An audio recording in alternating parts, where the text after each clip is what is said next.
Hey everyone, welcome back to the Lit Talk, the podcast where we dive into books that challenge, inspire, and leave a lasting effect on us. I'm George, and today we're going to be wrapping up our discussion of the book The Road. And I'm Cormac McCarthy. It's good to be back on the podcast, and I'm excited to hear your thoughts on the story and what you think about it. Cormac, it's a privilege to have you here again. This book left me emotionally drained but also deeply moved.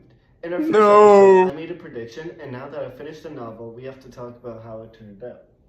So in the last episode, I predicted that something tragic will happen to the father, leaving the boy to face the world on his own. Unfortunately, I was right. By the end of the book, the father dies and the boy is left to continue the journey without him. This scene was so emotional when the father tells the boy, "You have my whole heart, you always did." It's both a goodbye and a final saying of the relationship. Yep, you were spot on with that prediction, George. The father's death was inevitable. His role in the story was to teach the boy everything he could before his time ran out, and his passing is a heartbreaking moment, but it also marks the boy's shift into independence. It hit me hard because even though the father's death wasn't inevitable, I kept hoping it wouldn't happen.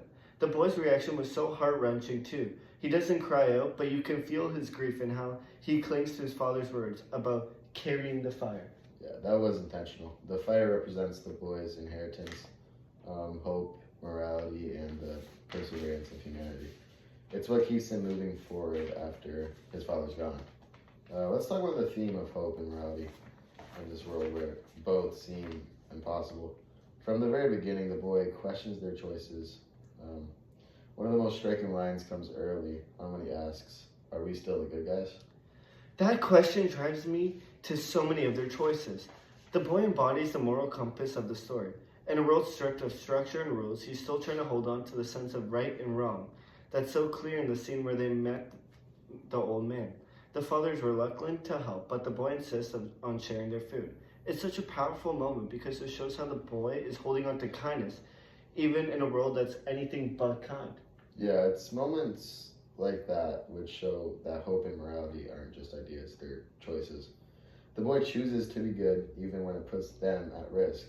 And his father supports that because he knows that if the boy loses his sense of morality and good, there's really no point in surviving at all. And then there's the fire. Yeah.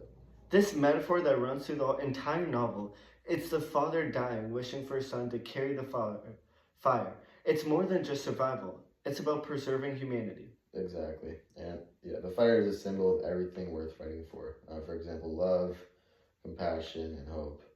Even in a world full of ash, the boy's ability to carry the fire means that humanity hasn't been extinguished yet. Okay, George, let's talk about your overall impressions of the book. I'll start with the pros. For me, the father-son relationship is the heart of the story. It's written with such authenticity and depth. You can feel every sacrifice the father makes and every bit of love between them. Yeah, thank you, George. The relationship was the core of the novel from the beginning. In a world where everything else is falling apart, their bond is what keeps them alive, emotionally and physically. Another big pro for me is the atmosphere. Your writing captures the isolation of this world so vividly. Every description, from the ash-covered landscapes to the silence of abandoned towns, pulls you into the center.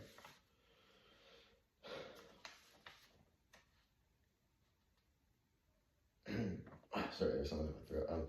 The atmosphere reflects the inner lives of the characters. The world is bleak, but there are moments of beauty and humanity that break through. Just like in the relationship between the father and the son.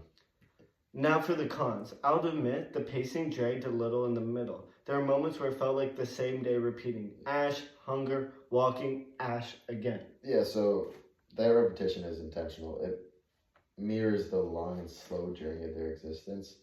Survival in that world is slow and relentless, but I understand how it could feel like it slows the story down. Another con for me is the lack of backstory. While I appreciate the mystery, I found myself wanting to know more about the world, how it ended up like this.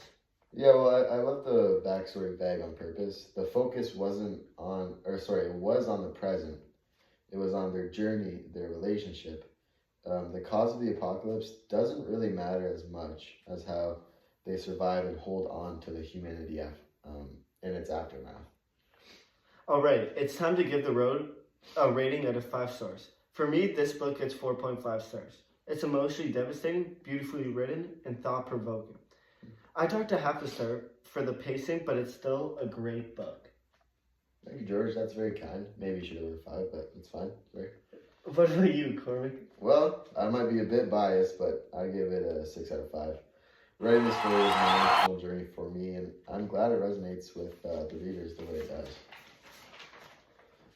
And that wraps up our discussion of the book, The Road. It's a story about survival, love, and hope in the darkest of times. A book that stays with you long after you finish it. Yeah, sure does. And, well, thank you for having me on the talk. It's been a pleasure hearing your thoughts and sharing mine.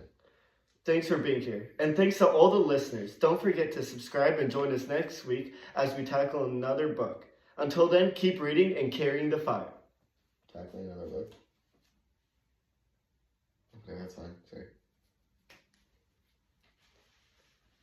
You're cheating on me with another book. No, I just think that's funny, right? Because, like, okay, I thought we were just on this one. No, that's fine. Yeah, that's fine. There's other books, Yeah, no, that's fine. There's a million other books in this world, man. Another book? What do you mean another book? I thought it was just us. I thought it was just The Road. There's a million other books. Oh, my God. The Road is just one book out of many. Okay? I'm sorry. No, why are you doing that? Guys, settle down. Hey, guys. No. Guys, Are you serious? guys, Another stop. book? Hey, get back.